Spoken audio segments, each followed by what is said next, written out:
பூஜ்யாய ராகவேந்திராய சத்யதர்மரதாய ச பஜதாம் கல்பவ்ருக்ஷாய நமதாம் காமதேனுவே கிருஷ்ணாய வாசுதேவாய தேவகி நந்தனாய ச நந்தகோபகுமாராய கோவிந்தாய நமோ நமக.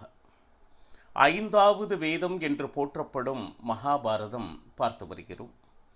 இப்போ நியாயமாக கிடைக்க வேண்டிய அந்த பிதராஜித சொத்து வழி வழியாக வந்தது, தனக்கு சேர வேண்டியதை கேட்பதற்காக ஒரு விருத்த பிராமணனை அஸ்தினாபுரத்திற்கு அனுப்பி வைத்தனர். அவன் அனைத்தையும் சொல்லி அதை கேட்ட திருதராஷ்டிரன், நாங்கள் கலந்து ஆலோசித்து நான் தூதுவரை அனுப்புகிறேன் அப்படின்னு சொல்லிட்டு அனுப்பி வைத்தார். உடனே சஞ்சயனிடம் இருக்கின்ற ஒரு விஷயத்தை திருதராஷ்டிரன் சொல்றது, எந்த காரணத்திலும் ஒரு துளி அவர்களுடைய சொத்து நாம் அவர்களுக்கு கொடுக்கக்கூடாது ஒன்று, ஆனால் யுத்தமும் செய்யக்கூடாது. இதை எப்படி பக்குவமாக அவர்களுக்கு சொல்ல வேண்டுமோ நீ போய் சொல்லிவிடு அப்படின்னு சொல்லிட்டு சஞ்சயனை அழைத்து திருதராஷ்டிரன் கூறுகிறான்.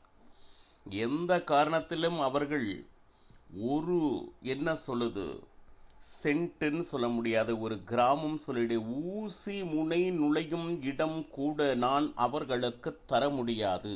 அதுதான் இப்போ சஞ்சயன் அவன் சொன்னதெல்லாம் என்ன அப்படின்னு கேட்டீங்கன்னா, யுத்தம் என்பது என்னைக்குமே தர்மமாகாது, அது அதர்மம்.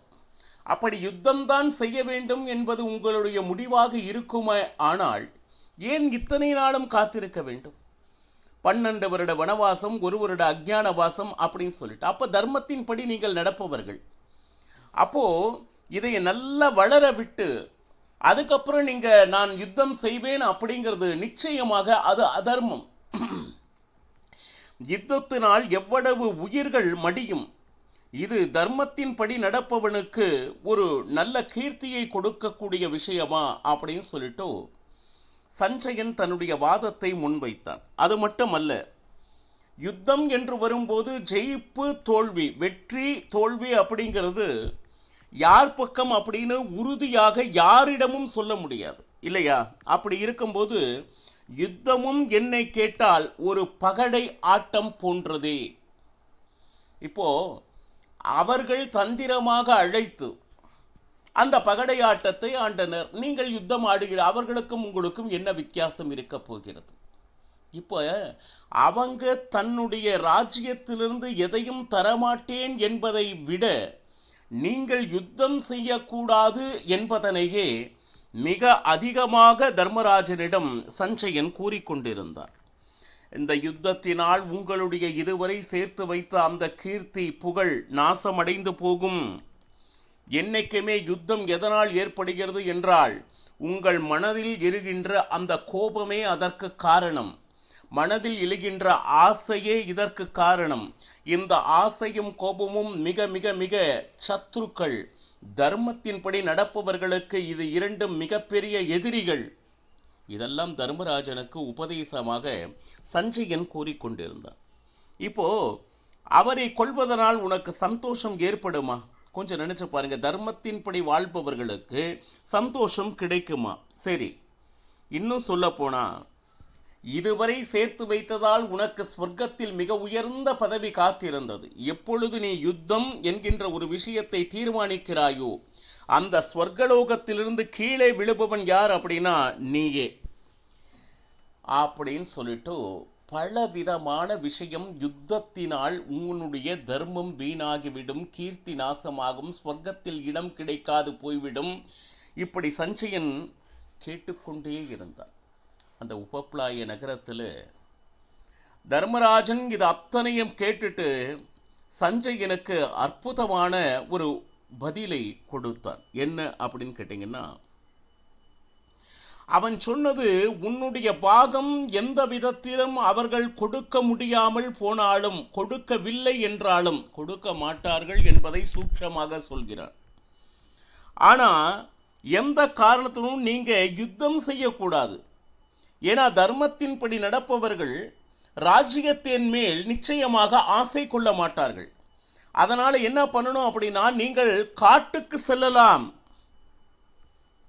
ஆனா பெரிய பெரிய சான்றோர்கள் இருக்கும் அவருடன் போரிட்டு அவர்களை கொல்வது என்றது அதர்மம் அப்படின்னு ஆணி அடித்தார் போல சொன்னார். இப்போ தர்மத்தின்படி பார்த்தால் பெரியவர்களை சான்றோர்களை நிச்சயமாக நாம் கௌரவமாக நடத்த வேண்டும். அவர் எதிர்த்து போரிடுவது அப்படிங்கிறது அது தவறுதான். இதுல என்னன்னா, தர்ம ஆச்சரணை அப்படின்னு ஒன்று இருக்கு, அதர்ம ஆச்சரணை அப்படின்னு ஒன்று இருக்கு. சில நேரம் அதர்மமே தர்ம ரூபத்தில் பலருக்கு கண்ணுக்கு தெரிகிறது அப்படின்னு தர்மராஜன் சொல்ல ஆரம்பிச்சார். நியாயமா பார்த்தா அவர்கள் நிச்சயமாக பாண்டவர்களுக்கு தரக்கூடிய அந்த ராஜ்யத்தை கொடுக்காது இருப்பது என்பது அதர்மம். ஆனால் சஞ்சயனுடைய பார்வையில் அது தர்மமாக தெரிகிறது. அவர்கள் செய்வது தவறு என்கின்ற ஒரு வாக்கியமே அவனுடைய வாயிலிருந்து வரவில்லை. மாறாக ராஜ்யம் கிடைக்காவிட்டாலும் தர்மத்தின்படி வாழ்ந்த பாண்டவர்கள் நீங்கள் செய்வது அதர்மம் அப்படின்னு சொல்லிட்டு பாருங்க, நாங்கள் தர்மத்தில் இருந்தாலும் நாம் செய்வது அதர்மம் அப்படின்னு சொல்லிட்டு உபதேசம் நமக்கு வந்து கொண்டிருக்கிறது. பல நேரத்தில் இந்த உலகத்தில் நாம் செய்யும் தர்மங்கள், தர்ம காரியங்கள் பலருக்கு அதர்மமாக கண்ணில் தெரிகிறது. அதுபோல்தான் சஞ்சயன் நியாயமாக பார்த்தால் திருதராஷ்டிரனுக்கு இந்த உபதேசங்கள்லாம் சொல்லணும், நீங்கள் செய்வது அதர்மம். அப்போ அவர்களுக்கு உண்டான பங்கை கொடுவதே தர்மம். அங்கு நடக்கவில்லை. யார் அடி வாங்குகிறார்களோ அவர்கள் மேல்தான் அடி மேலும் மேலும் விழும் என்பது மகாபாரதம் அற்புதமாக சொல்கிறது. சரி, நியாயமாக பார்த்தால் பாண்டவர்கள் நிஜமான தர்மத்தில் நாங்கள் இருக்கிறோம். ஆனால் அது அதர்மமாக உனக்கு தெரிகிறது. அதர்மத்தில் துரியோதனாதிகள் இருந்த போதிலும் அவர்கள் ஏதோ தர்மவான்கள் போல உன்னுடைய மனதில் ஒரு பிம்பம் இருக்கின்றது. இப்ப இதுல என்னன்னா, இதை நீயும் நானும் விவாதம் பண்ணா ஏதாச்சும் விடை கிடைக்குமா? கிடைக்காது. அப்ப என்ன பண்ணும், நிஜத்தை அறிந்த ஞானிகளிடத்தில் இதை கேட்போம். எது தர்மம் எது அதர்மம் என்று நிச்சயமாக அப்பொழுது தெரியும். இப்போ சஞ்சயன் ஒரு மயக்கத்தில் இருக்கிறான். அவன் சொல்வதுதான் தர்மம் என்று அவன் வாதிட்டுக் கொண்டிருக்கிறான். தர்மராஜனும் தர்மம் எது அதர்மம் எது என்று தன்னால் ஆனவரை ஏம்பிவிட்டான். அப்போ இதை ஞானிகளிடம் கேட்டால் நிச்சயமாக அதற்கு சரியான அந்த பதிலை தருவார்கள் அப்படின்னு சொல்லிட்டு, சரி, தர்மத்திலே ஆபத் தர்மம் அப்படின்னு சொல்லிட்டு ஒன்று இருக்கு.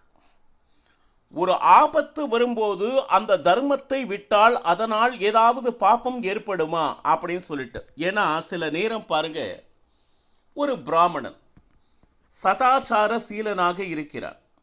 ரொம்ப என்ன சொல்லுது, யாரையும் தொடாது பண்ணாது இறைவனுடைய பூஜை அவனுடைய நாமம் என்றே வாழ்ந்து வருகிறான் என்று வைத்துக் கொள்ளுங்கள். ஆனால் திடீரென்று தலை சுற்றி கீழ் விழுகிறார். அந்த நேரத்தில் அவனுக்கு ஒரு நீர் கொடுக்க வேண்டும். சுற்றி முற்றும் பார்த்தா எந்த விதமான பிராமணர்களும் இல்லை. பார்த்தான், யாரோ ஒருவன் அதை இந்த தண்ணியை எடுக்கிறதுக்கு நாயினுடைய அந்த தோல் இருக்கு இல்லையா, அந்த தோளில் நீரை கொண்டு வந்து தருகிறான். இதுவரை அந்த பிராமணியம் தர்மம் அந்த நிஷ்டை அதில் கொஞ்சம் கூட தவறாதவன். ஆனால் இப்பொழுது அவனது உயிர் போக போகிறது. அந்த நீரை அறிந்தினால் நிச்சயம் அவன் உயிர் பிழைப்பான். இந்த நேரத்தில் அந்த நீரை அருந்த வேண்டுமா அருந்த கூடாதா அப்படின்னா, இந்த இடத்துல தர்ம சாஸ்திரம் கூறுகிறது நிச்சயமாக நீர் அருந்தலாம். அதில் எந்த விதமான சந்தேகமும் இல்லை. முதலில் நீரை அறிந்து, அடுத்து உன்னுடைய பிராணனை முதல்ல என்ன சொல்லுது, தக்க வைத்துக்கொள். அதற்கு பிறகு அந்த உடம்பு தேறிய பின்பு அதற்கு உண்டான பிராயச்சித்தத்தை நீ செய்து கொள்ளலாம். ஏன்னா இந்த உடம்பு போயிடுத்து அப்படின்னா தேகம் சாய்ந்து விட்டால் சாதனை இல்லை. அதனால தான் சாதன சரீர இது நீ தயதி கொட்டத்து. இந்த உலகத்தில் நமக்கு இந்த தேகத்தை இறைவன் கொடுத்ததற்கு உண்டான காரணம் சாதனை செய்ய வேண்டும் என்பதற்காக. ஆனா தேகமே போயிடுத்துன்னா அந்த சாதனை அவ்வளவுதான். கடைசி நிமிஷம் வரையிலும் இந்த தேகத்தில் இருக்கக்கூடிய இந்திரியங்களை வைத்து இறைவனுக்கு நான் என்ன என்ன செய்ய வேண்டுமோ, ஏன்னா இறைவன் நமக்காக கொடுத்த அந்த இன்ஸ்ட்ருமெண்ட், எதை வைத்து நாம் அந்த சாதனையை செய்வது என்றால் இந்த தேகத்தை வைத்துத்தான். அதனாலே இந்த தேகத்தினால் எவ்வளவு அந்த சாதனை செய்ய முடியுமோ நிச்சயமாக அதை, ஏன்னா எதுவரையிலும் அந்த சாதனை செய்ய வேண்டும் என்கின்ற ஒரு கேள்வி எழுகிறது. இறைவனை காணும் வரை, இறைவனை காணும் வரை உன்னுடைய சாதனை தொடர வேண்டும். அப்பதான் அந்த சாதனை என்பது பூரணமாகும். இல்லைன்னா உன்னுடைய சாதனை அந்த ஜென்மத்தில் பூரணம் ஆவதில்லை. பூரணம்னா கம்ப்ளீட் ஆவதில்லை. சரி, இப்போ இந்த இடத்துல ஒரு அற்புதமான ஒரு விஷயத்தை தர்மராஜன் சொல்றான். என்ன அப்படின்னு கேட்டிங்கன்னா, இதிகாசத்தில் ஒரு கதை உண்டு. என்னன்னு கேட்டிங்கன்னா, பூரி அப்படின்னு சொல்லிட்டு க்ஷேத்திரம் இருக்கு இல்லையா, ரைட், அந்த இடத்துல பாருங்க ஒரு கிராமம், நந்தி கிராமம். அங்க சத்ய பிரக்ஞ தீர்த்தர் அப்படின்னு சொல்லிட்டு ஒரு சுவாமிகள் இருந்தார். அந்த சுவாமிகளுடைய அத்தியந்த சிஷ்யன் யார் அப்படின்னு கேட்டிங்கன்னா, பிராக்ஞ தீர்த்தர் அப்படின்னு அவருடைய பெயர். பாருங்க, துர்வாசரனுடைய பரம்பரையில் வந்தவர், எப்பொழுதும் நாராயண ஸ்மரணையோடு இருக்கக்கூடிய அத்தியந்த பக்தர் யாரு? பிராக்ஞ தீர்த்தர். சரி, ஆனா அந்த ஊர்ல பார்த்தீங்கன்னா அவரை சுற்றி மாயாவாதிகளே இருந்தனர். அங்க பார்த்தீங்கன்னா இவர் சொல் கேட்பதற்கு நிறைய சிஷ்யர்கள் அந்த மாதிரி யாரா இருக்காங்களான்னா இல்லை. அந்த மாயாவாதிகள் அத்தனை பேரும் செஞ்சாங்க, இவன் நாராயண ஸ்மரணையே செய்து கொண்டிருக்கிறான் அப்படின்னு சொல்லிட்டு ஒரு கூட்டமாக வந்து இவருடைய ஆசிரமத்தில் என்ன சொல்லுது, துவம்சம் செய்து, இன்னும் சொல்ல போனா அந்த கமண்டலயங்களை எல்லாம் கூட வீசி, இப்போ அவர்களோடு அந்த பிராக்ஞ தீர்த்தரை இணைத்து கொண்டனர். இன்னும் சொல்ல போனா நித்தியம் காலை எழுந்தவுடன் அந்த கோபி சந்தனம் தாரணம், நாராயண ஸ்மரணை, இதை செய்து கொண்டவர்களுக்கு அந்த கோபி சந்தனத்தை கூட என்ன சொல்லுது, தரிக்க அவர்கள் அனுமதிக்கவில்லை. அப்போ இந்த ஒரு சூழ்நிலையில் மாயாவாதிகளிடம் சிக்கினார் பிராக்ஞ தீர்த்தர். இந்த நேரத்தில் நாம் என்ன செய்யணும்? நான் கோபி சந்தனம் தான் நான் தாரணை செய்வேன், நாராயண ஸ்மரணை தான் நான் செய்வேன் அப்படின்னா நிச்சயமாக உயிர் போய்விடும். அப்போ அந்த நேரத்தில், ஏன்னா அவர் கூட நின்று அவரை காப்பாற்றுவதற்காக அவர் பக்கம் அந்த இடத்தில் யாரும் இல்லை. அப்போ இந்த நேரத்தில் என்ன செய்யணும் அப்படின்னா, அந்த மாயாவாதிகள் என்ன சொல்கிறார்களோ அதன்படித்தான் நடக்க வேண்டும். இது ஆபத் தர்மம். ஏன்னா முதலில் நீ உன்னுடைய உயிரை காப்பாற்றிக்கொள். இந்த உயிரே போகும்படியான ஒரு ஆபத்து ஒரு நடக்கிறது என்றால், இதுவரை நீ என்ன அனுஷ்டானம் செய்தாயோ அதை என்னது மறக்க கூடாது. அதை உன் மனதில் இருத்தி வை. கொஞ்ச நாட்கள் அந்த பிராக்ஞ தீர்த்தர் மாயாவதிகள் வசியம் இருந்தார். இன்னும் சொல்ல போனா அவர்கள் என்ன திலகம் இடு அப்படிங்கிறாங்களோ அதைத்தான் இட வேண்டும். அவர் என்ன நாமத்தை சொல்லணும் அப்படின்னு சொல்றாங்களோ அதைத்தான் சொல்ல வேண்டும். அவர்கள் போக்கிலேயே வாழ வேண்டிய ஒரு நிர்பந்தமானது. சில காலமான உடனே அப்பா நாம மாத்தியாச்சு, இனி எந்த விதமான பிரச்சனையும் இல்லைன்னு பிராக்ஞ தீர்த்தரை மாயாவாதிகள் விடுவித்தனர். விடுவித்த உடனே அவர் என்ன செய்தார்? ஹிமாலயத்தில் சத்ய பிரக்ஞ தீர்த்தர் அங்கு இருந்தார். நேரா ஓடி போய் குருவினிடம் கேட்டார், இந்த மாதிரி விஷயம் நடந்து விட்டது, இந்த மாதிரி ஒரு ஆபத்து வரும் பொழுது நாம் என்ன செய்ய வேண்டும்? நீ செய்தது சரி என்று குரு ஒப்புக்கொண்டார். ஒரு சந்தர்ப்ப சூழ்நிலை அப்படின்னு சொல்லிட்டு வரும் பொழுது, அது அதர்மிகள் இந்த மாதிரி ஒரு சூழல் வரும் பொழுது இந்த மாதிரி ஒரு முடிவு எடுப்பதுதான் சிறந்தது. உன்னுடைய பிராணனை காப்பாற்றி கொண்டாய், இனி ஒவ்வொரு நாளும் நீ நித்திய அனுஷ்டானத்தை அனுஷ்டித்து இதுவரை எத்தனை நாட்கள் அவர்களது பிடியில் இருந்தாயோ அதற்கு உண்டான பிராயச்சித்தத்தை செய்து கொள் அப்படின்னு சொல்லிட்டு, இதனால் உனக்கு எந்த விதமான ஆபத்தோ பாப்பமோ வந்து சேராது.